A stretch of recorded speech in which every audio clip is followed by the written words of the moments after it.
परिचय। बहन, आज मैं एक प्रयोग करने जा रहा हूं जिसे मैंने कल अपने स्कूल में सीखा था। बहुत अच्छा, मैं प्रयोग देखना चाहूंगी। हाँ बिल्कुल, हम एक द्रव का तापमान मापने जा रहे हैं। हमें गर्म पानी के एक फ्लास्क और एक थर्मामीटर की जरूरत है। पहले हम थर्मामीटर को गिलास में डुबोते हैं। उसके बाद हम पानी के सही तापमान को मापते हैं। भैया, यह थर्मामीटर कैसे कार्य करता है? सुनो, थर्मामीटर के अंदर पारा होता है। जब हम थर्मामीटर को गर्म पानी में रखते हैं तो पानी की ऊष्मा से पारे में प्रसार होता है। पारा जिस बिंदु पर रुक जाता है वह बिंदु पानी के तापमान को इंगित करता है। बड़ा रोचक है और मैं इसके बारे में और अधिक जानना चाहती हूँ। छात्रों, आज हम द्रव्य के तापीय गुणधर्मों के बारे में और अधिक अध्ययन करेंगे। उद्देश्य: पाठ के अंत में आप निम्न करने में सक्षम हो जाएंगे। तापमान और ऊष्मा को परिभाषित करना, तापमान को मापना, आदर्श गैस समीकरण और परम ताप का विश्लेषण करना, तापीय प्रसार की गणना करना, विशिष्ट ऊष्मा धारिता का मूल्यांकन करना, कैलोरी मिति को परिभाषित करना, अवस्था परिवर्तन को समझना, ऊष्मा स्थानांतरण को जानना, किसी पदार्थ की तापीय चालकता की गणना करना, न्यूटन के शीतलन नियम को परिभाषित करना, तापमान और ऊष्मा। एक पिंड के तापमान को पिंड की गर्माहट या ठंड की कोटि के रूप में परिभाषित किया जाता है। इसका SI मात्रक केल्विन है और सामान्यतः तापमान के मात्रक के लिए डिग्री सेल्सियस का प्रयोग किया जाता है। ऊष्मा ऊर्जा का एक रूप है जिससे गर्माहट की अनुभूति होती है।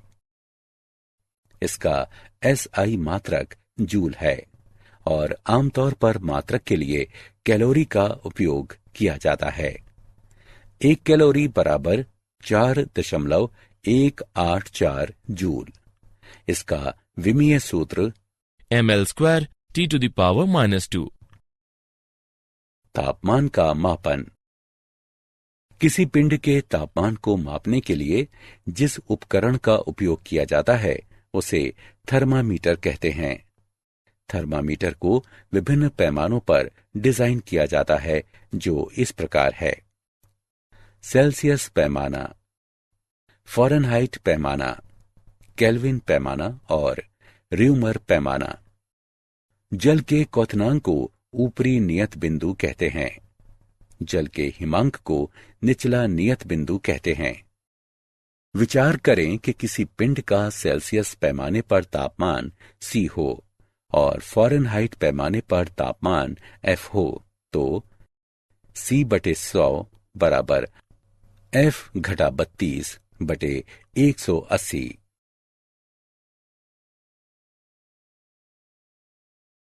उदाहरण: एक नए डिजाइन के थर्मामीटर में निचला नियत बिंदु और ऊपरी नियत बिंदु क्रमशः 5 डिग्री और 95 डिग्री होता है। 50 डिग्री सेल्सियस के संगत इस पैमाने पर तापमान की गणना करें। आइए हल देखें।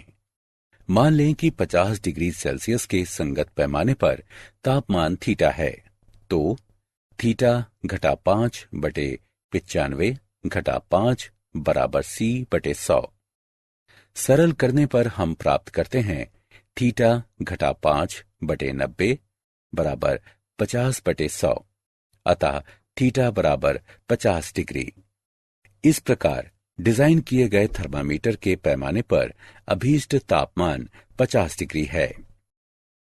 आदर्श गैस समीकरण और परम ताप। निम्न घनत्वों पर सभी गैसें एक समान प्रसार व्यवहार प्रदर्शित करती हैं।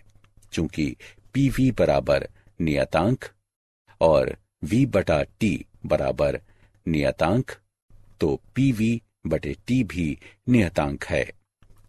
इस संबंध को आदर्श गैस नियम के नाम से जाना जाता है। आदर्श गैस समीकरण को इस प्रकार भी लिखा जा सकता है, PV बराबर म्यू आर टी, जहां म्यू बराबर गैस के एक नमूने में मोलों की संख्या और आर बराबर सार्वत्रिक गैस नियतांक। नियतांक आयतन गैस थर्मामीटर में तापमान दाब के पदों में पढ़ा जाता है।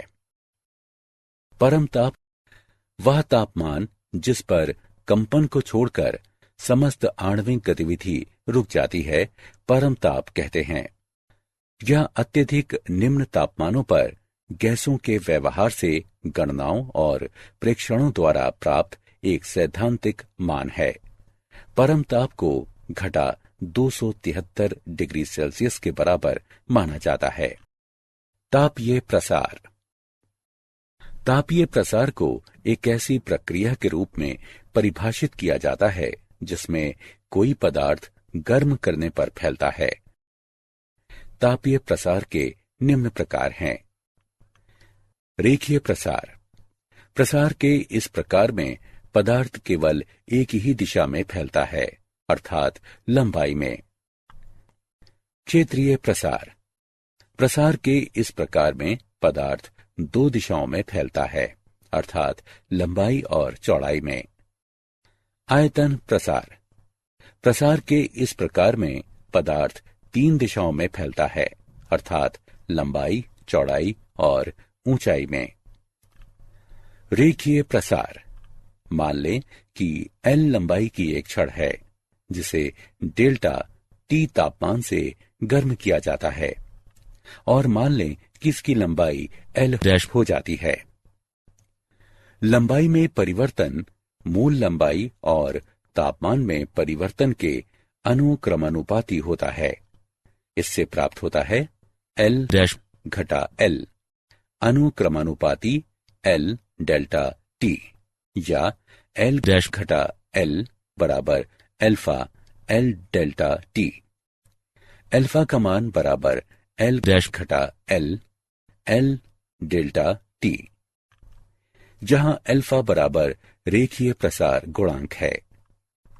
किसी छड़ की सामग्री के रेखीय प्रसार गुणांक को प्रति इकाई इसके तापमान में वृद्धि या परिवर्तन प्रति इकाई मूल लंबाई इसकी लंबाई में परिवर्तन के रूप में परिभाषित किया जाता है। क्षेत्रीय प्रसार। तापमान T1 पर मूल पृष्ठ क्षेत्रफल A वाले एक समतल पर विचार करें। मान लें कि तापमान T2 पर समतल का क्षेत्रफल A डैश है।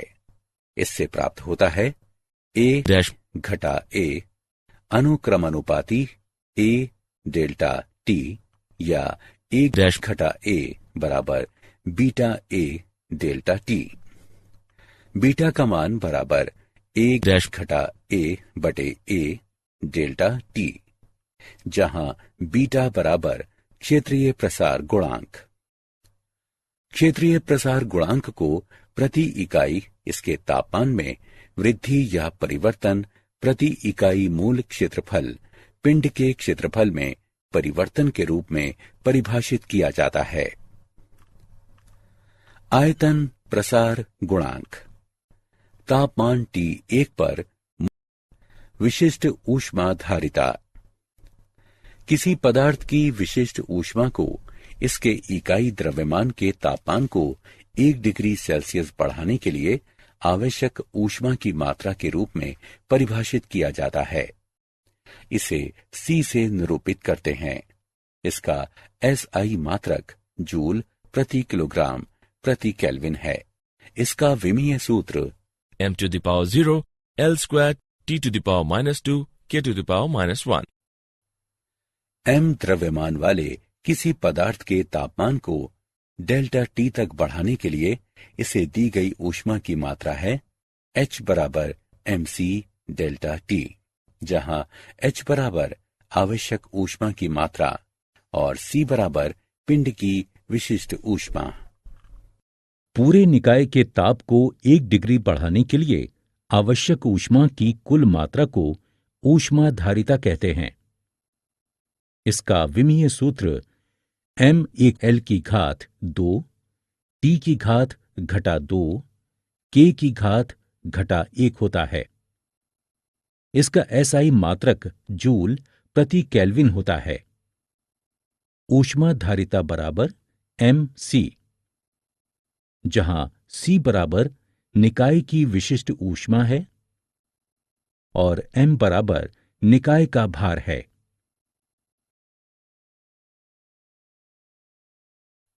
कैलोरीमिति ये वो विधि है जिसमें किसी पिंड द्वारा अवशोषित या मुक्त की गई ऊष्मा की मात्रा को मापा जाता है, उसे कैलोरीमिति कहते हैं। ऊष्मा की हानि या अर्जित की गई ऊष्मा बराबर ms थीटा, जहां m बराबर द्रव्यमान, s बराबर सामग्री की विशिष्ट ऊष्मा और थीटा बराबर तापमान में परिवर्तन। कैलोरीमिति ऊर्जा संरक्षण के सिद्धांत पर आधारित है। इसके अनुसार गर्म पिंडों द्वारा मुक्त की गई ऊष्मा ठंडे पिंडों द्वारा अर्जित की गई ऊष्मा के बराबर होती है। कैलोरीमिति के लिए आवश्यक है कैलोरीमीटर से ऊष्मा बाहर न जाने पाए, लिए गए विभिन्न पदार्थों के मध्य कोई रासायनिक अभिक्रिया न हो। अवस्था परिवर्तन। द्रव्य सामान्यतः 3 अवस्थाओं में पाया जाता है, ठोस, द्रव और गैस। इन अवस्थाओं में से एक से दूसरे में रूपांतरण अवस्था परिवर्तन कहलाता है। पिघलना। ठोस से द्रव में अवस्था परिवर्तन। गलनांक वह बिंदु जिस पर किसी नियत ताप पर कोई ठोस और इसकी द्रव अवस्था समय अवस्था में हो। वाष्पीकरण। द्रव से वाष्प में परिवर्तन।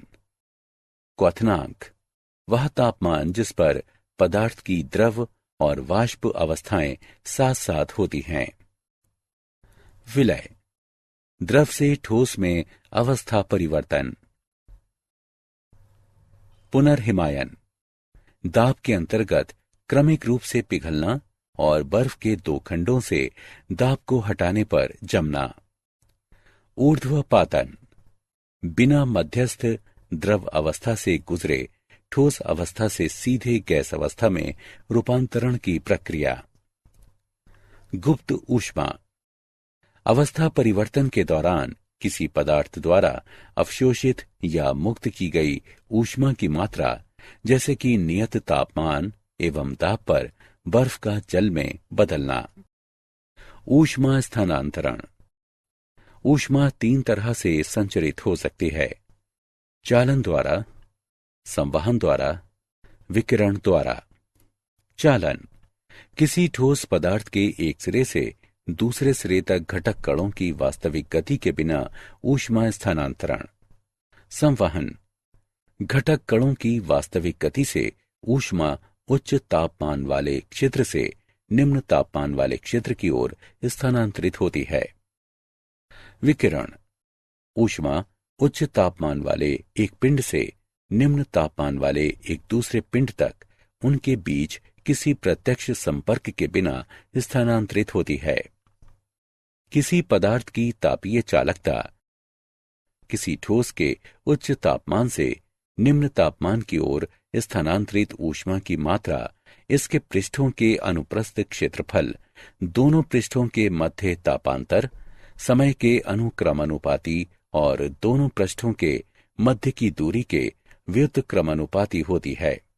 इससे प्राप्त होता है Q बराबर KA T1 घटा T2 T बटे D, जहां K एक समानुपाती नियतांक है और इसे पदार्थ की सामग्री का तापीय चालकता गुणांक कहते हैं।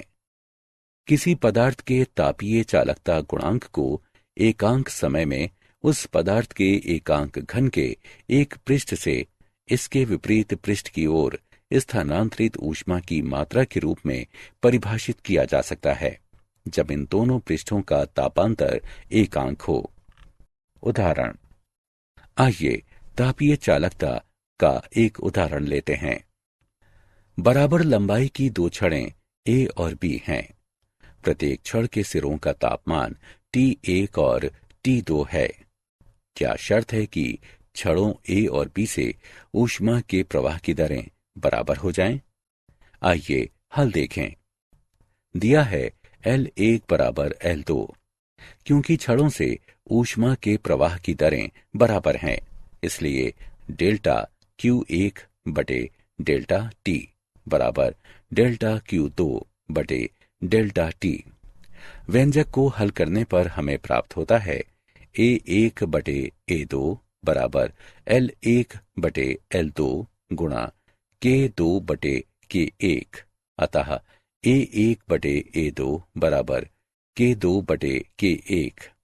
इस प्रकार दोनों छड़ों का अनुप्रस्थीय क्षेत्रफल उनकी तापीय चालकताओं के व्युत्क्रमानुपाती होना चाहिए। न्यूटन का शीतलन नियम। इसके अनुसार एक पिंड के शीतलन की दर पिंड के तापांतर और परिवेश के अनुक्रमानुपाती होती है। शीतलन की दर अनुक्रमानुपाती T घटा T0। यह नियम वैध है जब तापांतर बहुत अधिक ना हो।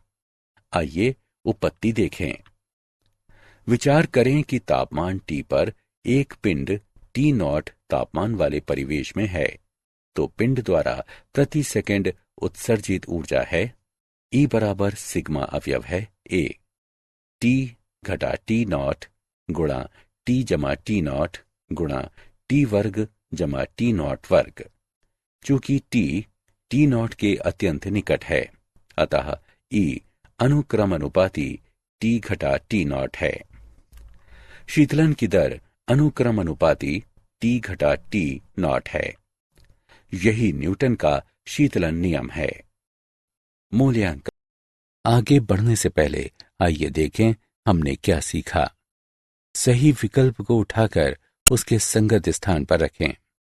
क्या आप जानते हैं कैलोरीमिति वह विज्ञान है जो परिवेश के साथ विनिमय की गई ऊष्मा को मापकर किसी निकाय की ऊर्जा में परिवर्तनों का निर्धारण करती है। एक आदर्श गैस के लिए आयतन तापीय प्रसार प्रक्रिया के उस प्रकार पर निर्भर करता है जिसमें तापमान बदलता है। दो ज्ञात दशाएं हैं, समदाबी परिवर्तन जहां दाब को नियत रखा जाता है और रुद्धोष्म परिवर्तन जहां कोई कार्य नहीं किया जाता और एंट्रोपी में कोई परिवर्तन नहीं होता है। अलग अलग तापमान वाले परिवेश में रखी कुछ तापमान वाली एक वस्तु के ताप परिवर्तन को स्वरूप देने के लिए न्यूटन के शीतलन नियम का प्रयोग किया जाता है। सारांश। आइए हमने जो कुछ सीखा है उसे संक्षेप में दोहराएं। किसी पिंड का तापमान मापने के लिए जिस उपकरण का प्रयोग किया जाता है उसे थर्मामीटर कहते हैं। तापीय प्रसार को एक ऐसी प्रक्रिया के रूप में परिभाषित किया जाता है जिसमें कोई पदार्थ गर्म करने पर फैलता है। किसी पिंड के ऊष्माधारिता को पूरे पिंड के तापमान को 1 डिग्री सेल्सियस बढ़ाने के लिए आवश्यक ऊर्जा की मात्रा के रूप में परिभाषित किया जाता है। कैलोरीमिति ऊर्जा संरक्षण के सिद्धांत पर आधारित है, जिसमें गर्म पिंडों द्वारा ऊष्मा की हानि ठंडे पिंडों द्वारा अर्जित ऊष्मा के बराबर होती है। अणुओं का अपने समीपवर्ती अणु के साथ संघट्ट द्वारा ऊष्मा का स्थानांतरण चालन कहलाता है। संवहन ऊष्मा स्थानांतरण का एक ऐसा तरीका है जिसमें अणु ऊष्मा को स्थानांतरित करने के लिए एक स्थान से दूसरे स्थान तक गति करते हैं। विकिरण ऊष्मा स्थानांतरण का सबसे त्वरित तरीका है जिसमें किसी माध्यम की आवश्यकता नहीं होती। न्यूटन के शीतलन नियम के अनुसार एक पिंड द्वारा ऊष्मा हानि की दर परिवेश से तापांतर के अनुक्रमानुपाती होती है।